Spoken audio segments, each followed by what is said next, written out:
Last week, we discussed, for almost 3 weeks now that we have talked about a new series, Heaven on Earth. Say it with me, Heaven on Earth.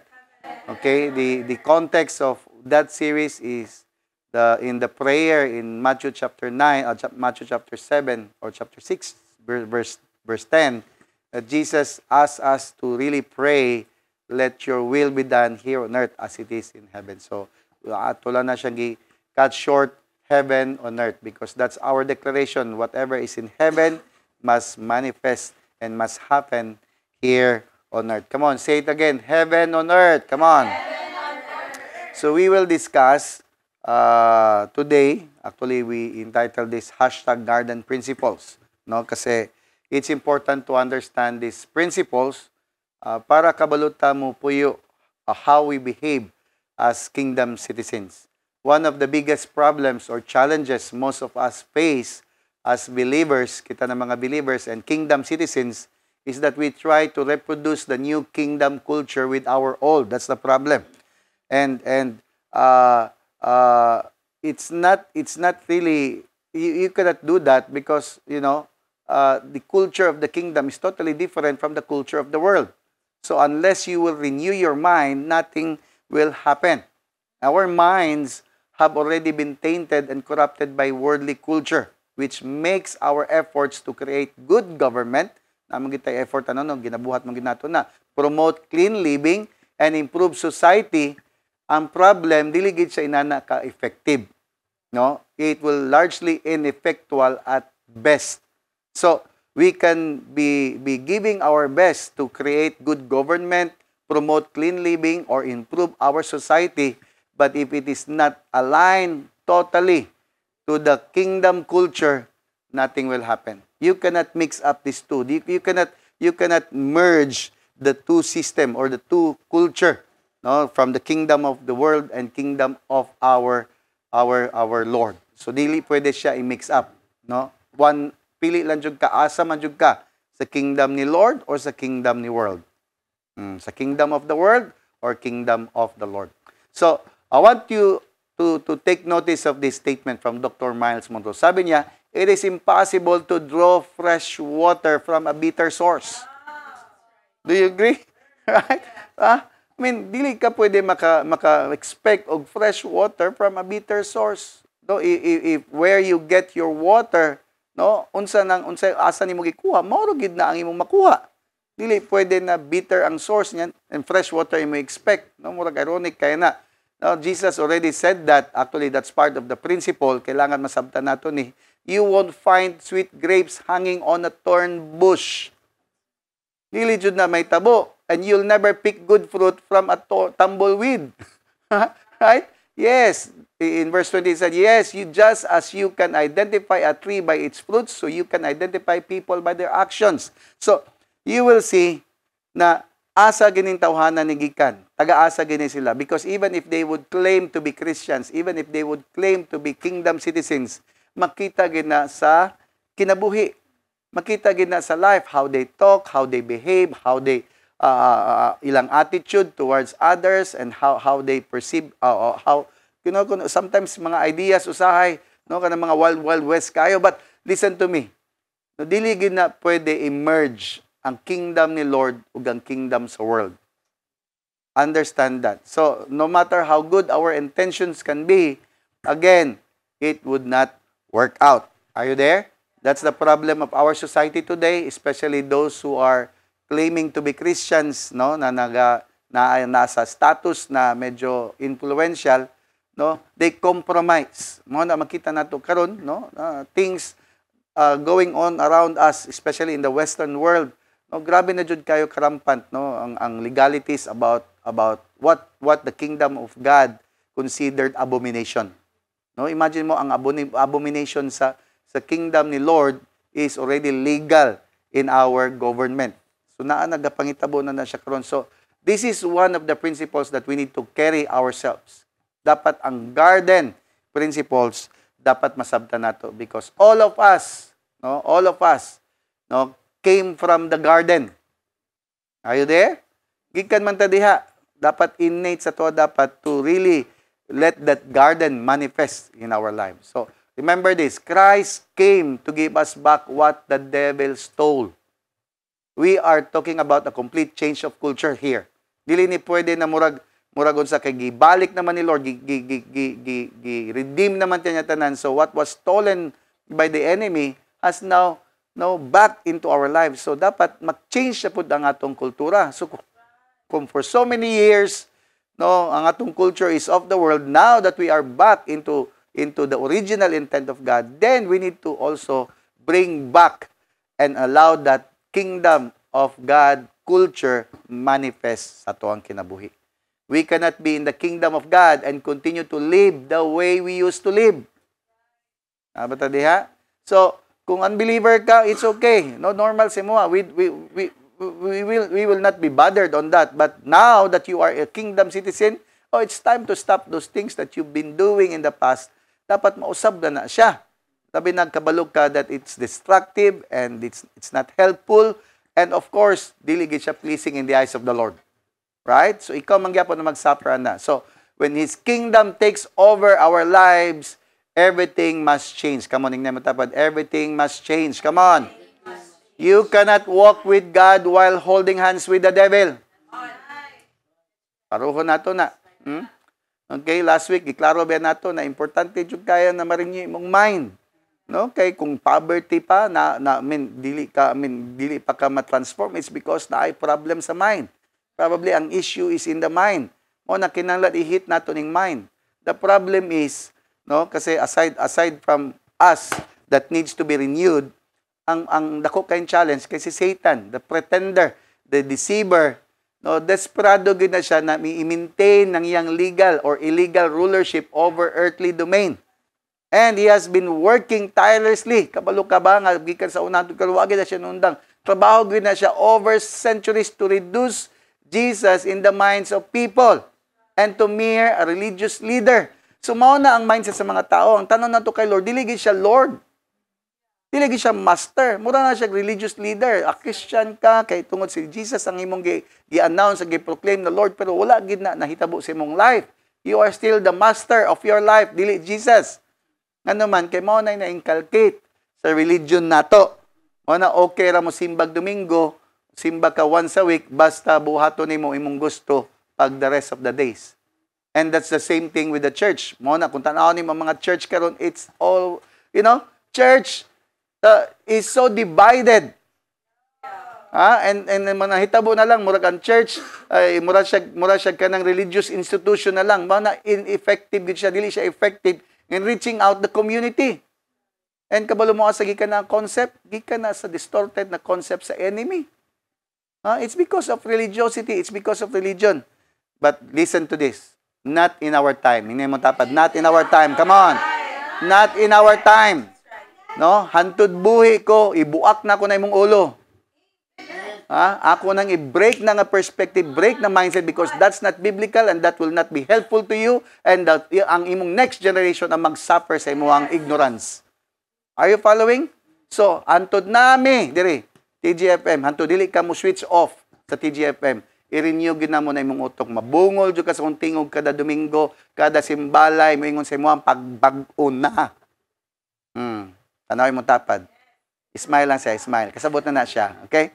Alright, so we will rise up to the season. This season, of this generation, mo na ang among declaration, that the glorious kingdom of heaven will manifest here on earth. Mo na ang among goal on earth as it is in heaven.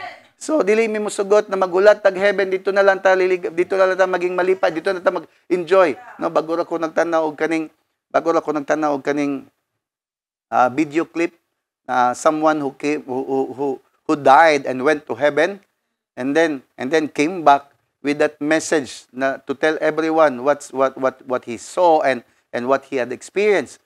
Pero kung tan-aw nimo, dili gid inana ka transformative ang iyahang message because he's just informing people, heaven, there's an angel. No, we need to understand what the Bible says about heaven. Basahan na, you will know and you will really understand what's in heaven. And how God wanted heaven to come and happen here on earth.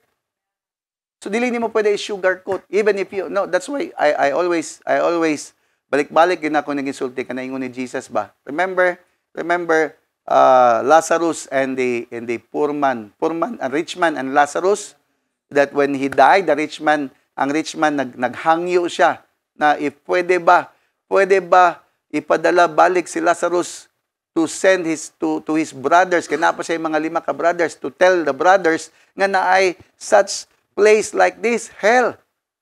And then sa ingon ni Lord, sa ingon ni Abraham, no. Even if someone will rise from the dead, if they don't believe, they will not believe. So, kinsa man gid ang maghatag sa ila og gahom para motuo sila, power for them to believe. It's still the Lord. O na kung dili ta mo search the scriptures and pray, intercede in behalf of these people and dethrone all those wrong mindset, wala gay may tabo. Because even if they are already Christians, they still have wrong perspective about heaven and about hell. So mo na kinahanglan, mabag-o gid na. So in our time, mentras na TGFM, mentras na pas Pastor Roy, pang brainwash gyud ako ng mga utok na usahay. Abi nato asa gikan na sa tong pagka-religious o gikan sa tong religion. I'm not hitting any religion here. What I'm trying to say, religion has somehow blinded us.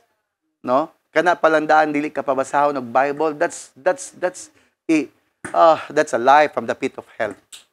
Are you following? Dili pwede ana. All of us as children of God, kingdom citizens, should know and understand the Bible, the scriptures, because that's our constitution, that's our laws, so that we will be set free from ignorance. So, let me move on. The kingdom of heaven is not a religion. Come on, tell somebody. Kingdom of heaven is not religion. Come on. All right? It is a government and a society with a culture that is just as real as any device made by any human. Na ay mga laws nga gina-issue by the king for us to obey in his kingdom. So, dili ta magulat nga moadto sa heaven para maka-obey. Naata diri karon, we claim that we are in his kingdom, we should obey his laws. And dapat kasabot ta sa iyang kultura. Kaya ang kultura sa gingharian, dili parehang kultura, dili sa kalibutan. Nabata diha. So those laws produce a lifestyle. Unsa na nga law, unsa na kultura, mag-produce na siya lifestyle, and that lifestyle manifests in a culture, in a community that creates a society that is totally unique. So, lahira gyud ang kingdom. Okay, I'm not talking about any kingdom that we can see all around us today. The kingdom of heaven, what I'm talking, the kingdom of God. So this is the culture that existed in the Garden of Eden. This is what I want to highlight. The Garden of Eden that must manifest in our life. Are you there? So, and that culture that all kingdom citizens are to reproduce and manifest in the gardens of our lives as we put the garden principle into operation throughout the world. So, ang goal nato karon na mabutang ni siya nga principle in our lives, okay? Unsa man nga principle? Remember, asa man gibutang si Adam and Eve when they were created? In the garden. Where the atmosphere so perfect. The atmosphere full of peace, joy, love, no? Walay hidden na mga everything is there, is perfect. So we need to understand this garden kasi mao daw dapat na atong i-carry because Jesus already came 2,000 years ago to bring back that garden into our lives. Mao na kita dapat na garden, ang atong life dapat garden na dapat mag-spread out. Makita mo influence all throughout the world. Mao ni dapat ang atong operation while we claim to be a kingdom citizen. Are you following? O kanang mga nasa gawas sulod siguro dili kay para makita nako dili mo sulod walay sa gawas namin sa studio ha, studio ra ni siya, okay, sa mga nananaw. Okay, so understanding garden principles, listen to this.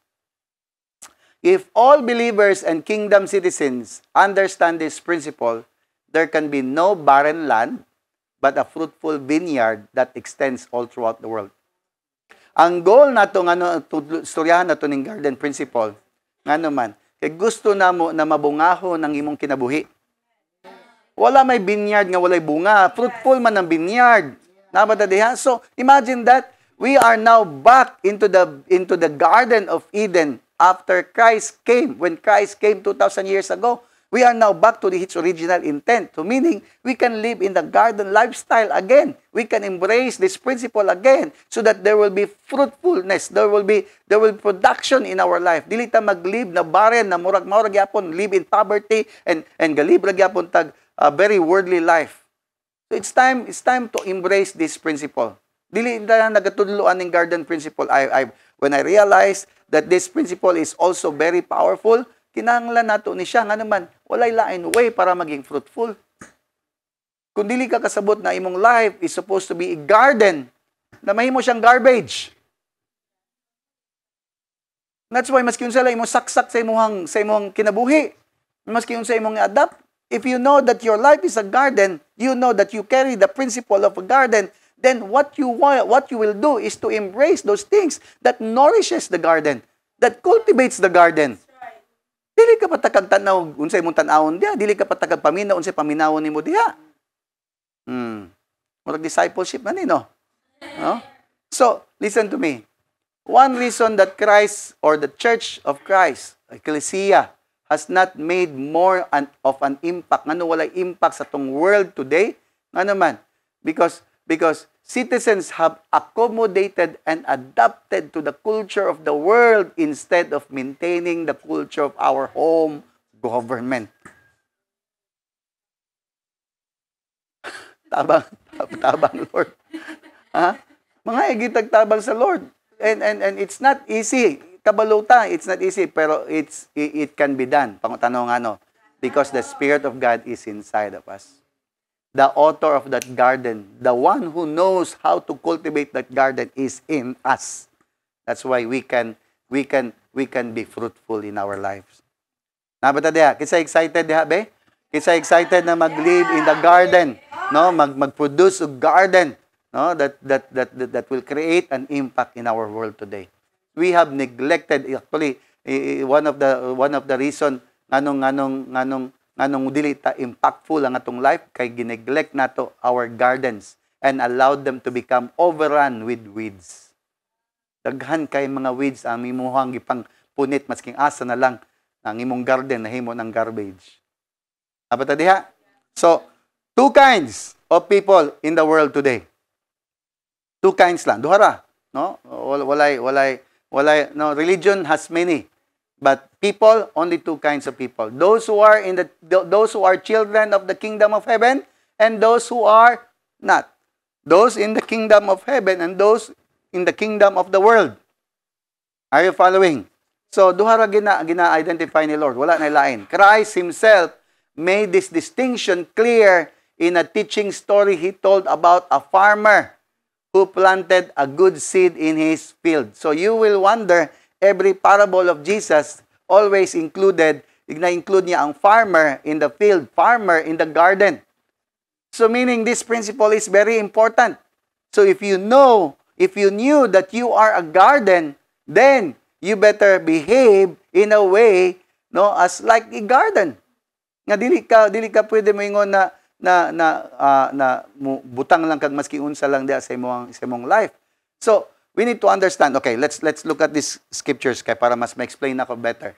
In Matthew 13, if you look at the earlier verse, no, kabalutan na sa first parable ni Jesus is the farmer, the parable of the farmer, the parable of the seeds, right? Remember?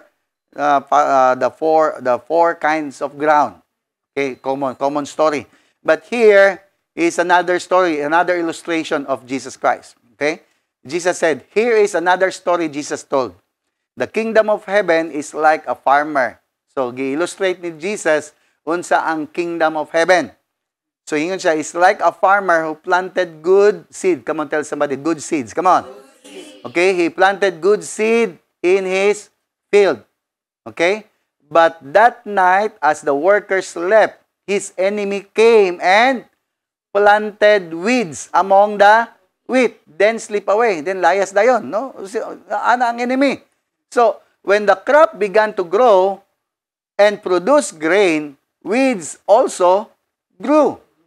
So, kung nagagrow ang weeds, sabay ang mga kung nagagrow ang crops, na wheat, then nagasabay pud ang weeds. So the farmer's workers went to him and said, "Sir, the field where we planted the good seed is full of weeds. Asa man ni sila gikan? Where did they came from? And Jesus replied, an enemy has done this. The farmer exclaimed. Should we pull out the weeds? Nagasa, ato ba tanggalon ng mga weeds? Unsay reply? No. He replied, you'll uproot the wheat if you do.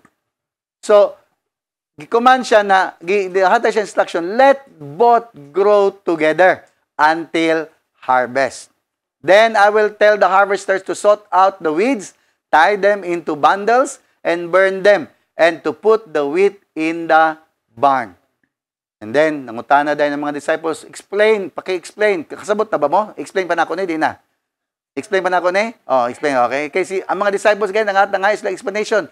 Please explain, Lord. Okay? Unsa man pasabutan ng weeds, the story in the field. Jesus replied, the Son of Man is the farmer. Kinsa ang farmer? Son of Man, who plants good seed. Kinsa ang Son of Man?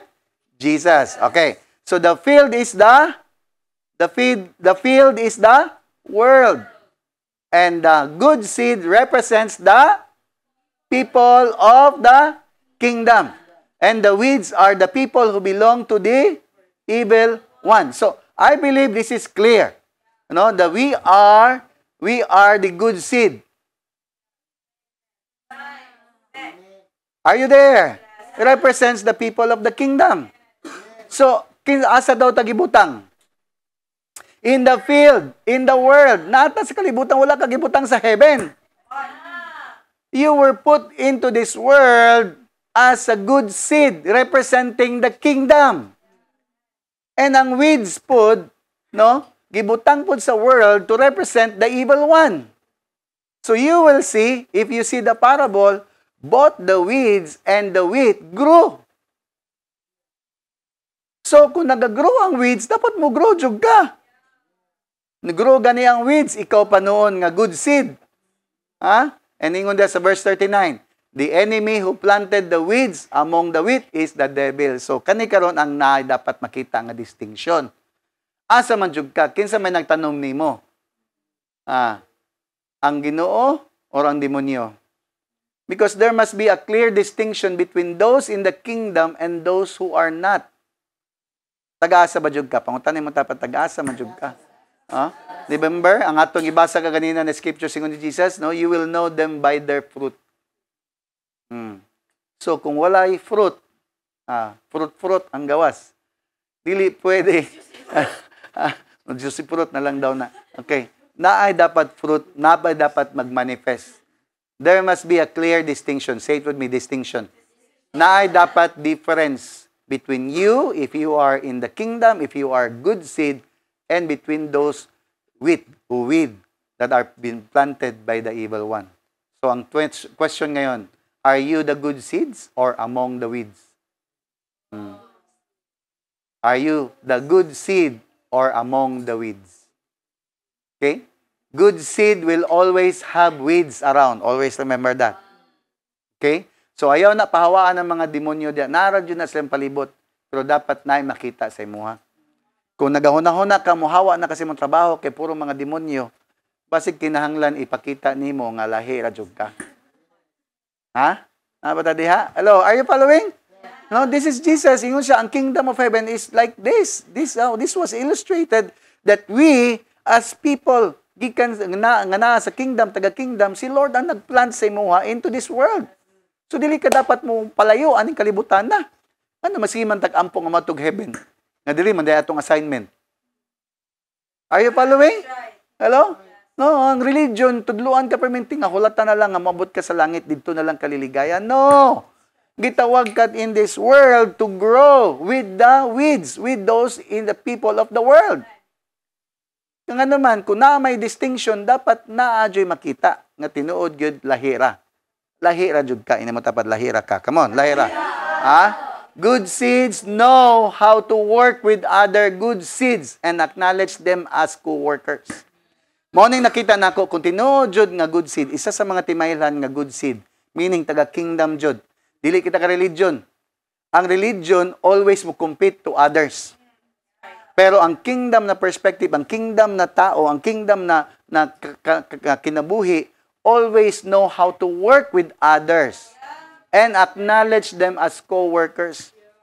Don't you know that Paul addressed this once in the church of Corinth? Okay, let's go there. Let's go there. 1 Corinthians chapter 3, iyan yung address kay mga tao, sige sila guna-una, ako kay Apollos ko, ako kay Paul ko, ako, kanang mga religious na mga mindset. Kani akong leader, Ato ni tanawon. Okay, let's look at this. Kanaay gusto i-emphasize ang Lord. Naay gusto i-emphasize ang scriptures. Listen to this. 1 Corinthians chapter 3, verse 8 and 9. Now, the one who plants and the one who waters are equally what? Important and on the same team. But each will be rewarded for his own work. So, Paul is saying, kinsa man ang nag-win sa mo, kinsa man ang nag-share sa mo sa gospel, o kinsa po ang magtubo sa mo, magdala sa mo para sa mong growth, is the same. I mean, they are in the same team. So, ibig sabihin, ang tao nga nag-share sa imuha, ang goal niya dapat nga dalon kanya sa maturity nimo.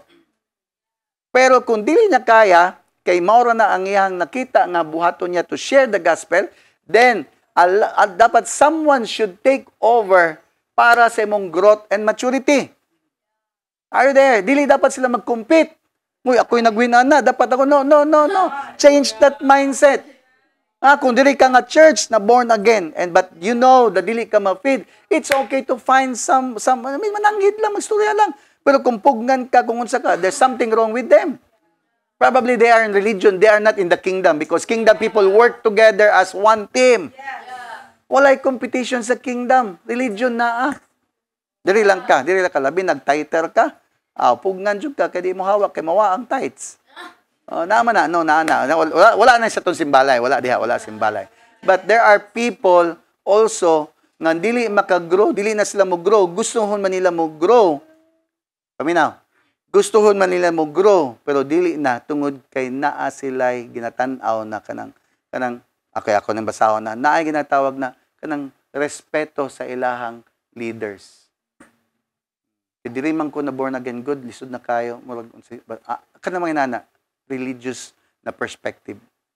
Kasi kung if I were you, if like me. No, pangit man pinahon like me. But normally in my perspective, when pag makabalo ko na dili na ta ka ma-feed, you are always free to go. Kani ako mga ginatudlo, dili nimo ma-adapt, dili nimo makuha, dili nimo ma-receive, dili nimo ma-comprehend, then you are free to go. Basta ang importante mutubo ka. Dili ko kinahanglan mo pugong sa imo. Ayaw lang ana. No. Dili ko manipulator.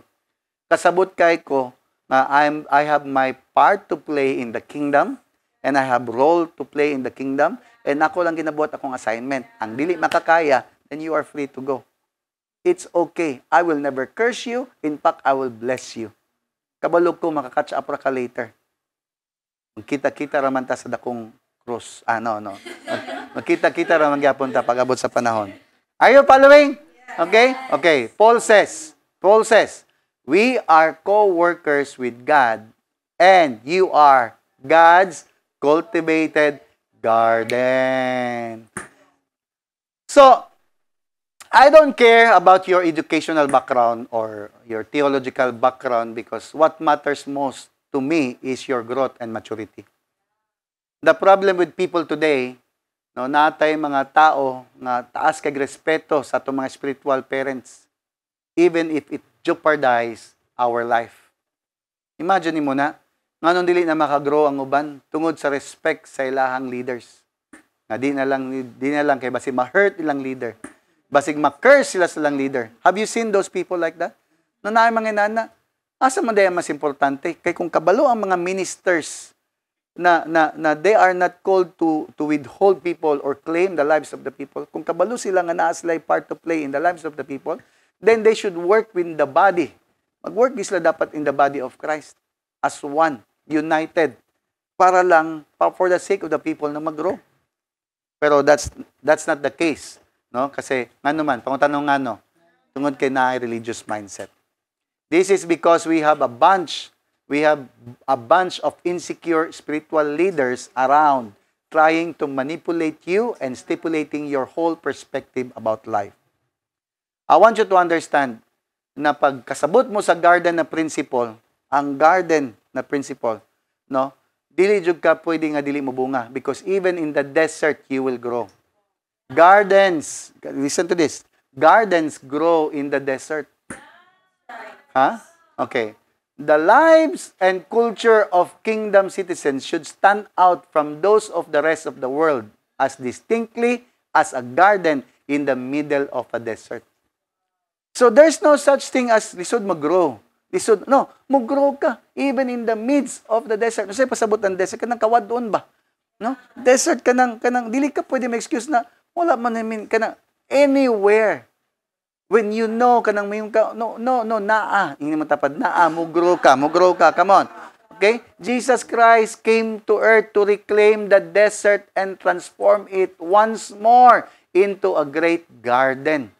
So kung desert imong life, drought imong life before, now that you are in Christ, it is already been transformed to be a garden. It's just a matter of renewing your mind. Come on, tell somebody, renew your mind. Come on.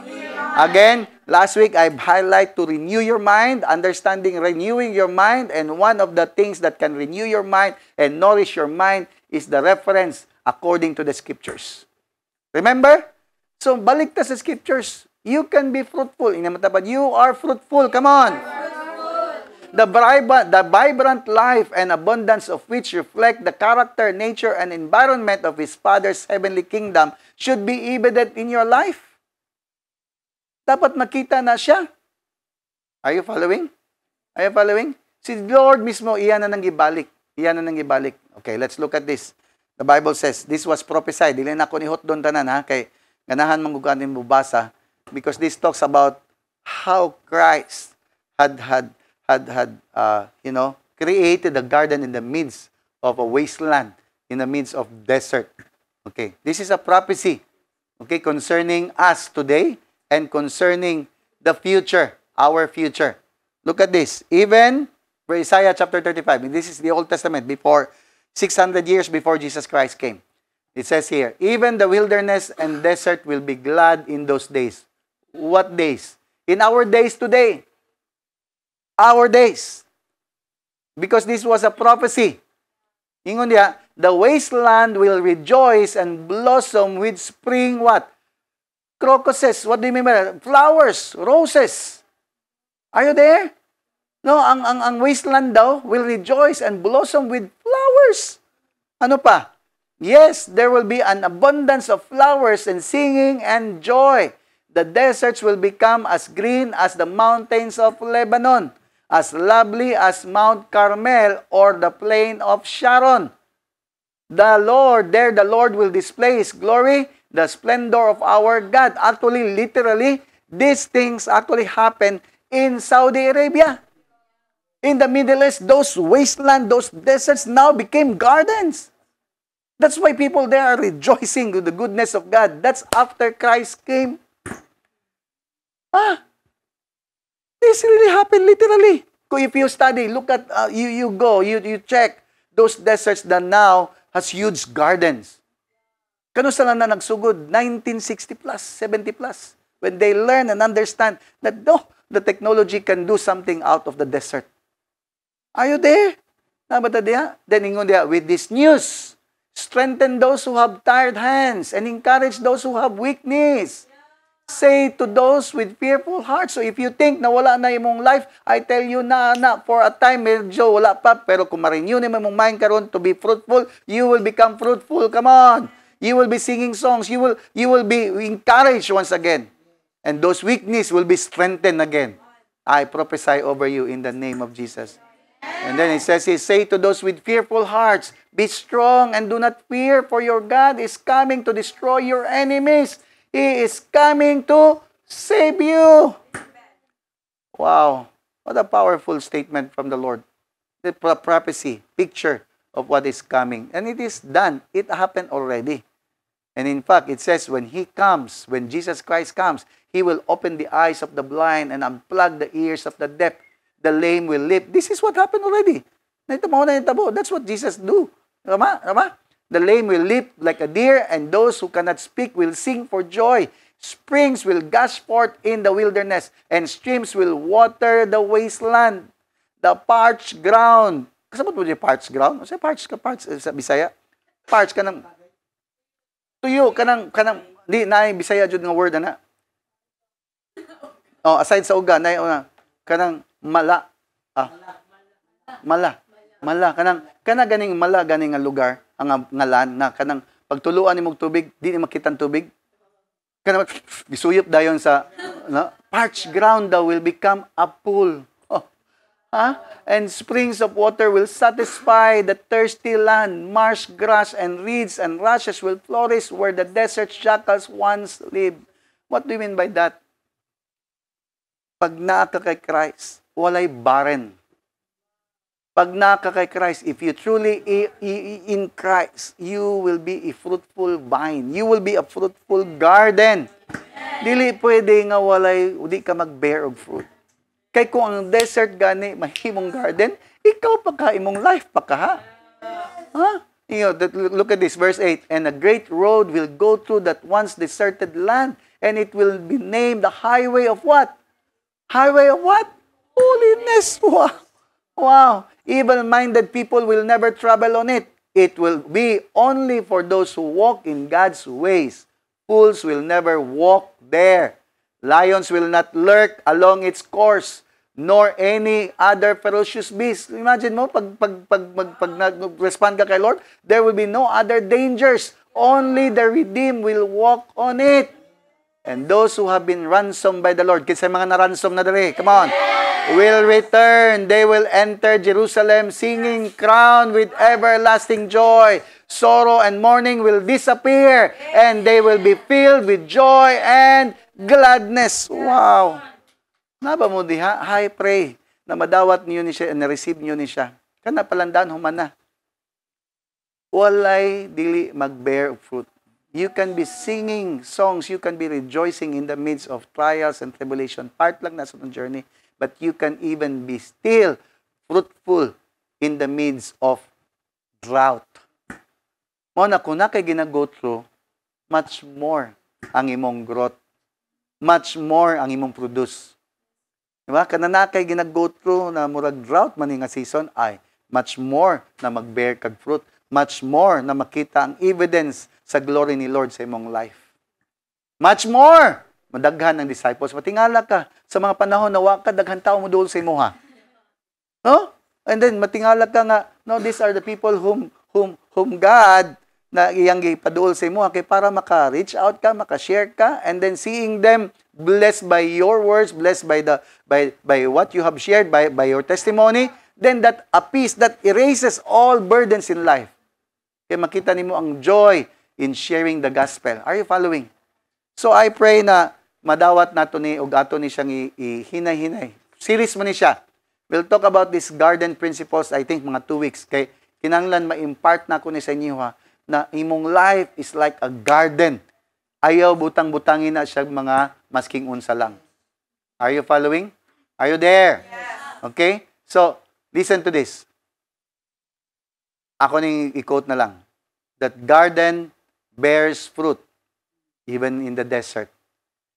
And I believe Jesus already prophesied this to all of us. Na mo bear jud kag fruit whether we like it or yes. If you are truly Christ. Hindi man tapat garden bears fruit. Come on. Okay? Always remember this. That garden in the desert as He planted seeds of life, righteousness and holiness that sprouted into other oases. There were His ecclesia. Kita daw na, hindi mo tapat ikaw yan. Come on. His church called to plant other gardens in other places just as He had planted them. So, ibig sabihin kita, no, as we cultivate our gardens, we also are called to plant other gardens in other places just as He planted them.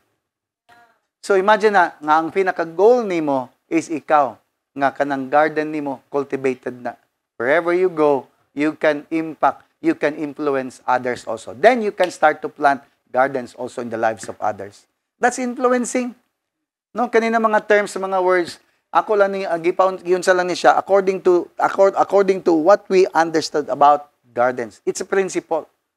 So meaning, ang imong life should be lived according and in line to the principle. And one principle that you should embrace is this garden principle. Let that life manifest. Let that garden be beautiful as can be. Ha? Dapat garden. Ingnan mo tapad, you are a garden. Come on. Ha? Daghan mo dapat mo tubo diyan ang mga crocuses, roses, flowers. Ha? Dapat mo tubo diyan. Dili kay mga weeds ang naa diha. Sagdi na ng mga weeds around you. They are there. But you, it should be, ayaw nang ibutang niya makahiya nga plant, no? Tawas-tawa. It should be beautiful. It should be attractive. Tama ba? Walay garden na dili attractive. Dili dapat sagbuton. Ayaw ka magbutang og sagbuton sa imong garden. Naba ka diha? Gunitin mo tapad, you are a garden. Come on. You are a garden. And garden bears fruit. Come on. All right. I want to end with this verse. John chapter 15, the famous verse. Some of you already memorized this verse. Ano sabi dito? Remain in me, Jesus said. This is Jesus, Sabi niya, remain in me as I also remain in you. No branch can bear fruit by itself. It must remain in the vine. Neither can you bear fruit unless you remain in me. Ingon si Jesus, I am the vine, you are the branches. If you remain in me and I in you, you will bear much fruit. Pangutan ako nga, no? Jesus said, apart from me, you can do nothing. And I believe all of us exactly understood that apart from Christ, we are nothing. But if you remain in Him, and Jesus remain in you, wala may question kay Lord, then you will bear much fruit. Dili lang bear fruit, you will bear much fruit. Amen? I want to pray. Father, we praise you and thank you. Salamat, Lord, that today we have understood and embraced the principle of garden, O God. That our life is not a waste. Our life is no longer barren. In Christ, our life is enriched, Lord, with so much things that you in store for us. All we have to do is to renew our mind. I pray now, Lord, today that every mind, Lord, watching, listening, is being transformed, being renewed to understand, to get this perspective that their life is like gardens, that all they need to do is to remain in the vine. Always remain in the vine, in Christ. And that they will automatically bear much, much fruit. Salamat, Lord, na starting today, we will not waste our time putting garbage in our life. We will allow everyone around us to see the distinction of those who truly love you, of those who are truly kingdom citizens, and those who are not. Salamat, Lord, that there are people around us, O God, kung na may mga dili maayo, it just shows, O God, that we don't belong to them and we are not like them. Lord, we don't want to criticize anyone, but we just want to recognize you. You are so good, so gracious, Lord, that you have built us up until today and brought us into your kingdom so that we can be an influential, can be the gardens that can influence, that can be attractive to the lives of the people around us. And salamat, Lord, for this not only opportunity but privilege, O God, to be planted by you in this world to create an impact. As gardens, O God, I declare, O God, that we will bear not only much fruit, but we will blossom into the person whom you want us and you desired us to become. In the mighty name of Jesus. Lift up your hands, everyone, as we will declare the priestly blessing. Evareka Yahovah Adonai Bayes Amareka. The Lord bless you and keep you. The Lord makes His face shine upon you and be gracious to you. The Lord turn His face towards you and give you shalom. Nothing is lacking, nothing is missing, and nothing is broken. And may the grace of our Lord Jesus Christ and the love of God and the fellowship of the Holy Spirit be with you all. Everybody will say, Amen and Amen. Perfect day, everyone, and see you in the realms